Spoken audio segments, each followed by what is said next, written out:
Karibu mtazamaji wa channel ya IMS Tanzanian Western Field katika wasaa mwingine wa kujifunza neno la Mungu. Kwa majina naitwa Gabriel Athanas Temanya. Nitakuwa pamoja nawe katika kuangalia somo linalosema jumbe tatu za malaika katika kitabu cha Danieli, lakini pia na ujumbe wa malaika mwingine katika kitabu cha Danieli. Tutaanza na utangulizi wa kitabu hiki cha Roho ya Unabii. Kutoka kitabu hiki ni kitabu cha Manuscript Releases, ukurasa wa 99 aya ya kwanza kinasema, basi unabii wa Danieli una sehemu yake sahihi katika jumbe za malaika wa kwanza, wa pili na watatu zinazopaswa kutangazwa kwa ulimwengu. Kufunguliwa kwa kitabu kidogo ulikuwa ni ujumbe unaohusiana na wakati. Kutoka kwenye maandiko haya yaliyovuviwa kupitia nabii Ellen G. White, tunaona kwamba kumbe kitabu cha Danieli kina sehemu yake katika jumbe tatu za malaika, na kitabu cha Danieli kwa sehemu kubwa kinaelezea matukio ya wakati wa mwisho. Ndio maana sehemu kubwa ya kitabu hicho ilifungwa ili wakati wa mwisho ije kufunguliwa na watu waweze kuelewa yale ambayo yalikuwa yameandikwa kwa ajili yao. Hebu tuanze na ujumbe wa malaika wa kwanza. Ujumbe wa malaika wa kwanza unasema katika kitabu kile cha Ufunuo 14 mstari wa 6 na wa 7, ujumbe unasema, mcheni Mungu na kumtukuza, kwa maana saa ya hukumu yake imekuja. Ujumbe huu ulikuwa ni wa kuwahimiza, na ni ujumbe wa kuwahimiza watu kushika amri za Mungu, maana kumcha Mungu kupo katika kutii amri za Mungu. Ujumbe huu ulikuwa kwa ajili ya kuwahimiza watu kutii amri 10 za Mungu kabla ya hukumu haijaja, ili hukumu inapokuja watu wao waonekane wanafaa, wasionekane wamepungua. Na hivyo kabla ya hukumu ya upelelezi kuanza mwaka 1844, ujumbe huu ulipaswa kutangazwa ili watu wajiweke tayari na hukumu hiyo ambayo ilikuwa mbele yao. Katika Agano la Kale, Waisraeli walikuwa na siku 10 za kupuliza baragumu, kuanzia tarehe 1 mpaka tarehe 10 ya mwezi wa 7, ambapo kulikuwa na siku kuu ya upatanisho, siku ambayo kuhani mkuu aliingia patakatifu patakatifu mno kwa ajili ya huduma ya kuondoa dhambi za taifa. Kwa hiyo hizi siku 10 zilikuwa za kuwaandaa watu kujiandaa na siku kuu ya upatanisho ama siku ya hukumu. Maana siku hiyo jambo lolote lingetokea, ni aidha kwa mtu kupona ama kufa kama hakujutia ama hakuungama dhambi zake. Siku 10 kiunabii ni sawa na miaka 10. Ndivyo ilivyo kwa ujumbe wa malaika wa kwanza. Ujumbe wa malaika wa kwanza, kama ilivyo jukumu lake, ilikuwa ni kuwaandaa watu kwa ajili ya hukumu iliyokuwa inaanza mwaka 1844, Yesu akiwa anaingia katika chumba cha pili cha uombezi au patakatifu patakatifu mno. Ilichukua miaka 10 kwa ujumbe huu kutangazwa, sawa na ambavyo katika Agano la Kale kulikuwa na siku 10 za kupuliza baragumu, kuandaa watu na siku ya upatanisho. Kwa hiyo unaweza ukaona jinsi ambavyo unabii na mambo ya Mungu haendi kwa kubahatisha, bali yanaenda kwa uhakika. Ujumbe huu ulianza kutangazwa mwaka 1833 mwishoni hadi mwaka 1843 mwishoni. Miaka 10 inakamilika kabisa kabla ya Yesu kuingia katika chumba cha pili. Katika kitabu cha Danieli, ujumbe wa malaika wa kwanza tunauona kwa sura gani? Danieli na wenzake waliomba siku 10 za kujaribiwa kwa kupewa kile chakula rahisi, chakula cha mtama na maji, ili baada ya siku hizo 10 waingie mbele ya mfalme kuhukumiwa ama kuangaliwa kama wanafaa ama hawafai kwa ajili ya huduma katika jumba la kifalme. Katika kipindi hiki cha siku 10 ama katika kipindi hiki kwa ujumla cha kuangaliwa ama cha kutazamiwa cha siku 10, akina Danieli walionyesha uchamungu, kwanza kuanzia kwenye miili yao, lakini pia mbele ya ufalme wa Babeli, kama ambavyo ujumbe wa malaika wa kwanza unasema, walimcha Mungu na kumtukuza katika miili yao na mbele ya wengine. Na ilipofika siku ya hukumu, siku ya kuangaliwa, walionekana wanafaa mara 10 zaidi ya wale wenye hekima wa mfalme wa Babeli. Somo kutoka kwa kina Danieli tunalolipata hapa ni kwamba matengenezo ya afya ni sehemu ya muhimu sana ya maandalizi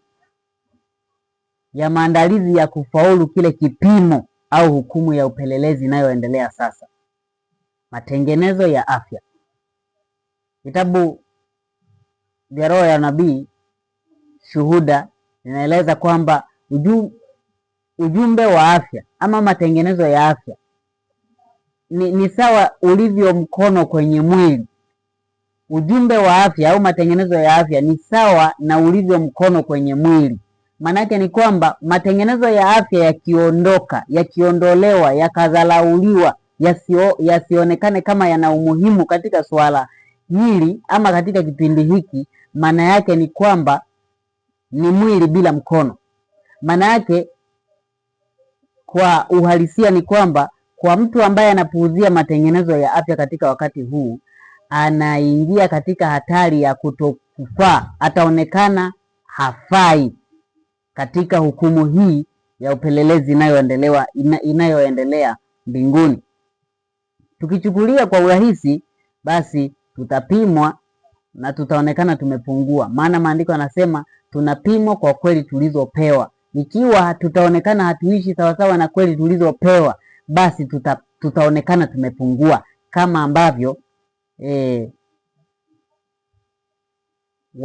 wenye hekima wa mfalme wa Babeli walionekana hawafai baada ya siku zile 10 za kujaribiwa. Ujumbe wa malaika wa pili. Ujumbe wa malaika wa pili katika kitabu cha Ufunuo 14 mstari wa 8 unasema, umeanguka Babeli. Ujumbe huu ulikuwa ni katika miaka ya 1844. Ujumbe huu ambao ulitangaza anguko kwa makanisa ya Kiprotestanti. Babeli mara nyingi wengine huwa wanaihusisha Roma tu kila wakati kama Babeli, lakini anguko la Babeli linalotajwa katika ujumbe wa malaika wa pili ni anguko la makanisa ya Kiprotestanti ambayo waliuamini ujumbe wa malaika wa kwanza, lakini baadaye wakaja wakaupuuzia ama wakauasi. Hawakuutii, hawakuufanyia kazi, haukuwabadilisha ujumbe wa malaika wa kwanza na ujio wa na ujumbe wa marejeo, wakaudhalau baada ya Yesu kukawia kuja. Hivyo anguko lao ni kwa sababu waliudhalau ujumbe wa marejeo na ujumbe wa malaika wa kwanza kwa ujumla. Kutoka kitabu hiki cha The Spirit of Prophecy Volume 4 ukurasa wa 232, nukuu hii inasema, tangazo umeanguka Babeli lilitolewa katika kiangazi cha 1844 na matokeo yake watu wapatao 50,000 walijiondoa kutoka kwa makanisa haya. Neno Babiloni linatokana na Babeli na kumaanisha machafuko, linalotumiwa katika maandiko kwa aina mbalimbali za dini ya uongo au iliyoasi. Lakini ujumbe unaotangaza anguko la Babeli lazima uhusike kwa kikundi fulani cha kidini ambacho hapo awali kilikuwa safi na kimepotoka. Haiwezi kuwa kanisa la Roma ambalo limemaanishwa hapa, kwani kanisa hilo limekuwa katika hali ya kuanguka kwa karne nyingi. Lakini jinsi gani ilivyo sahihi tangazo hili linapotumika kwa makanisa ya Kiprotestanti yote yakidai kwamba yamepata mafundisho yao kutoka katika Biblia, lakini yamegawanyika katika karibu madhehebu yasiyohesabika. Umoja ambao Kristo aliuombea haupo. Badala ya Bwana mmoja, imani moja, ubatizo mmoja, kuna kanuni na nadharia zinazopingana zisizo na idadi. Imani ya kidini inaonekana kuchafuka na kutokupata kiasi kwamba ulimwengu haujui nini cha kuamini kama ukweli. Mungu hayumo katika haya yote, ni kazi ya mwanadamu, kazi ya Shetani.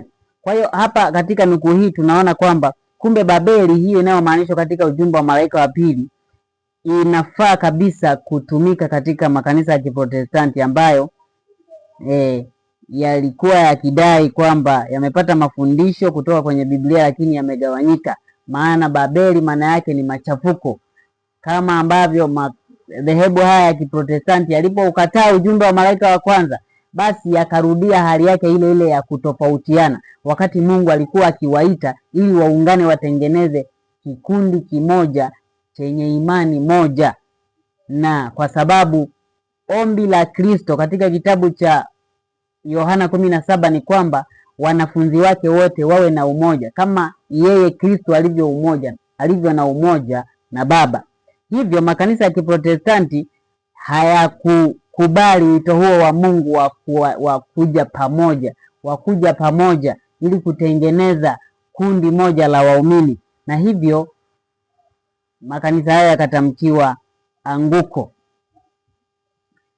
Katika Danieli 2 anguko la Babeli linatajwa kwa namna gani?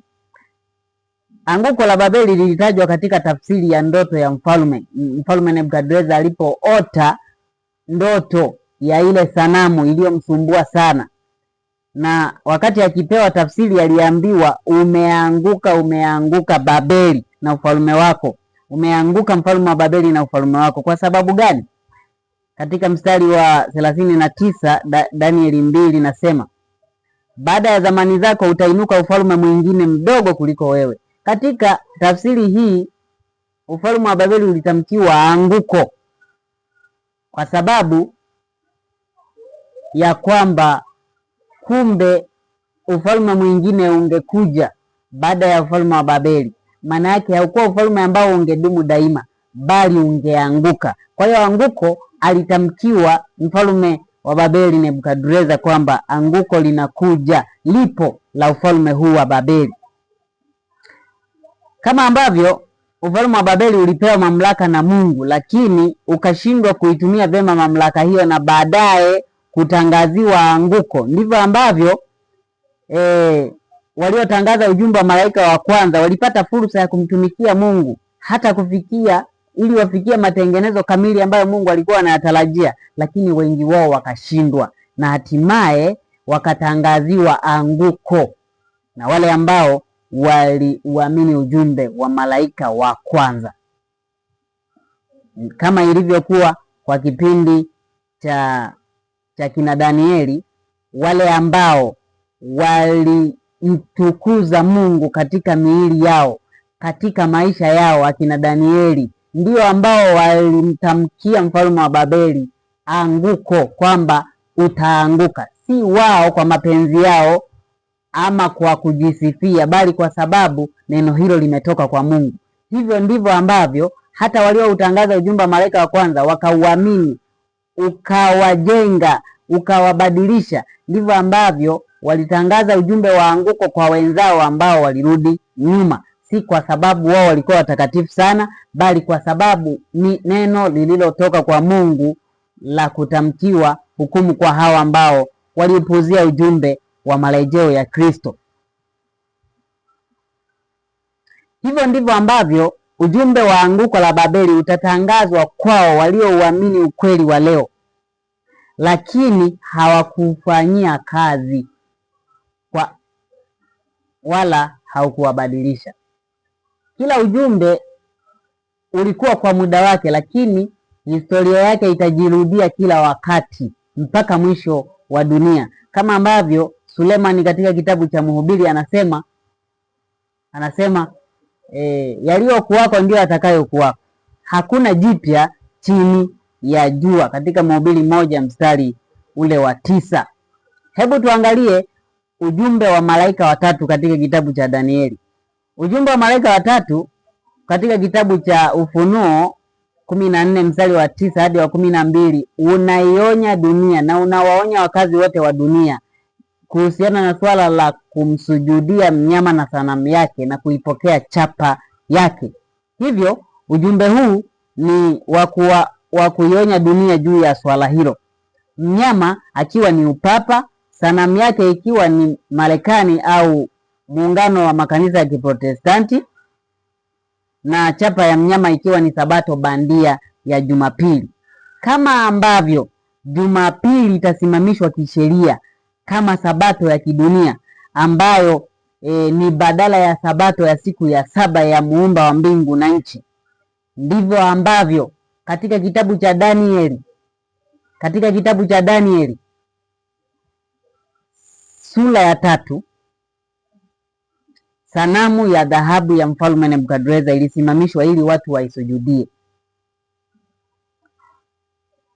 Na kama ambavyo watu wachache sana katika kipindi hicho cha kina Danieli, watu watatu ambao wametajwa na maandiko, Shadrach, Meshach na Abednego, walisimama wakapinga kuisujudia hiyo sanamu. Ndivyo ambavyo waaminifu wachache katika wakati huu, sheria Jumapili itakapotangazwa, ndio watakaosimama, wale ambao wamekuwa waaminifu tangu awali. Angalia, akina Shadrach, Meshach na Abednego walikuwa waaminifu tangu mwanzo wakiwa Babeli. Kwa siku zile 10 katika swala la kuwekwa katika majaribio na wapimwe kama wanafaa kutumika katika ufalme, walifaulu, na jinsi walivyofaulu huko mwanzoni ndivyo walivyoendelea kufaulu zaidi majaribu yao, wakashinda hata lile jaribu la kutupwa katika tanuru la moto. Ndivyo ambavyo katika jumbe 3 za malaika, ujumbe wa kwanza unaohimiza kumcha Mungu na katika mambo yote na kutii amri zake, na ndivyo ambavyo anayeuamini na aliyeuamini ujumbe wa malaika wa kwanza, huyo ndiye ambaye ataweza kufaulu jaribu katika sheria ya Jumapili. Lakini yule ambaye amepuuzia ujumbe wa malaika wa kwanza, yaani katika maisha yake hamchi Mungu, katika masuala ya vyakula yanakula anavyotaka, katika masuala ya mavazi anavaa kama anavyotaka, katika kujizuia yeye hajizuii, anafanya kama anavyotaka, hawezi kuwa mshindi katika jaribu la Jumapili linalokuja, kwa sababu ushindi unaandaliwa mapema. Ushindi hautaandaliwa wakati wa jaribu, bali ushindi ni sasa, sio kesho.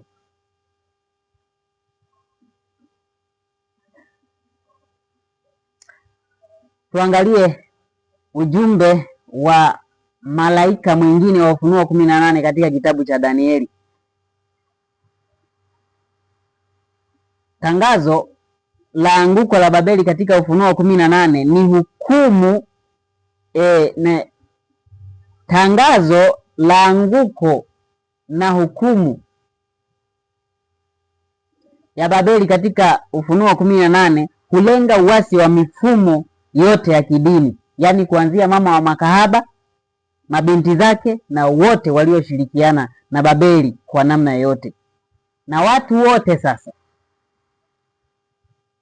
wanaitwa wajitenge kutoka kwenye mifumo, kutoka kwenye ushirika wa mifumo hiyo yote inayohusiana na Babeli, aidha kutoka kwa mama wa makahaba, aidha kutoka kwenye mabinti zake, kutoka kwenye ushirika wa namna yoyote hata binafsi na Babeli, yaani kujitenga na dhambi.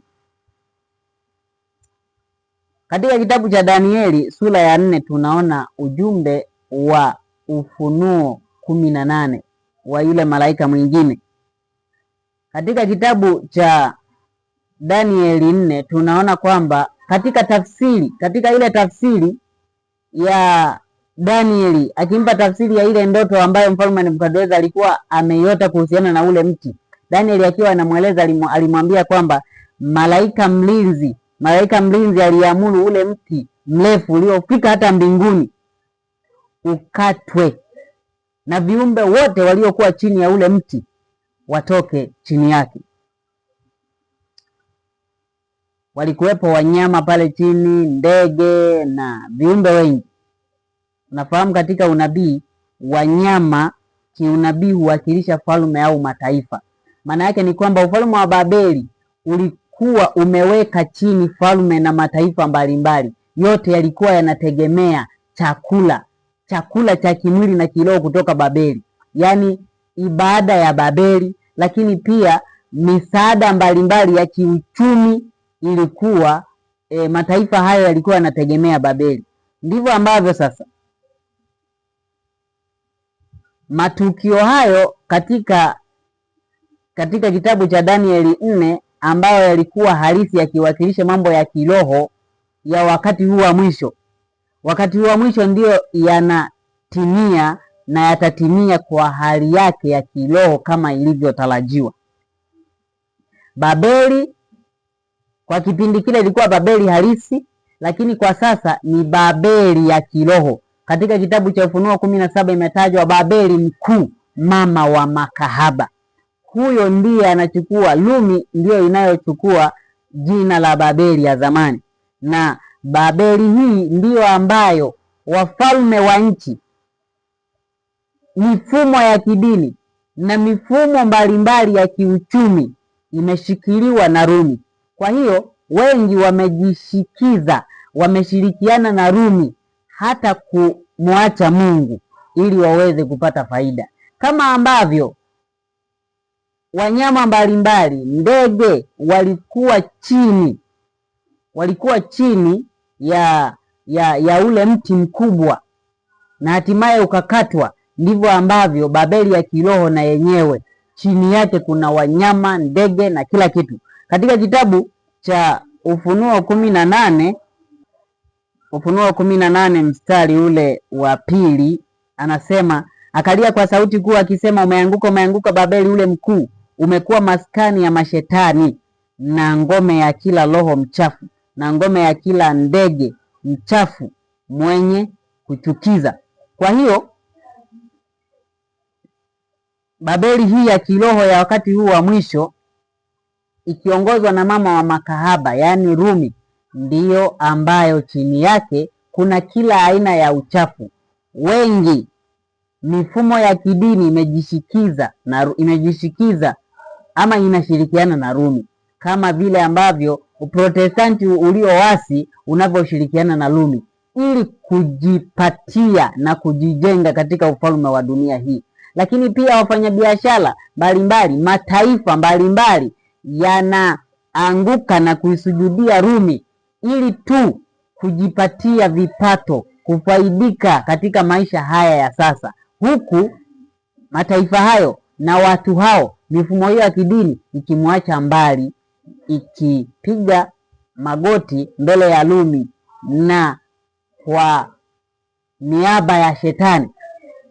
Rumi ikitenda kazi kwa niaba ya shetani, watu hawa wanapiga magoti mbele ya shetani na kumwacha nyuma Kristo. Hivyo sasa mstari ule wa 4 unasema, kisha nikasikia sauti nyingine kutoka mbinguni ikisema, tokeni kwake enyi watu wangu, msishiriki dhambi zake wala msipokee mapigo yake, kwa maana dhambi zake zimefika hata mbinguni na Mungu amekumbuka maovu yake.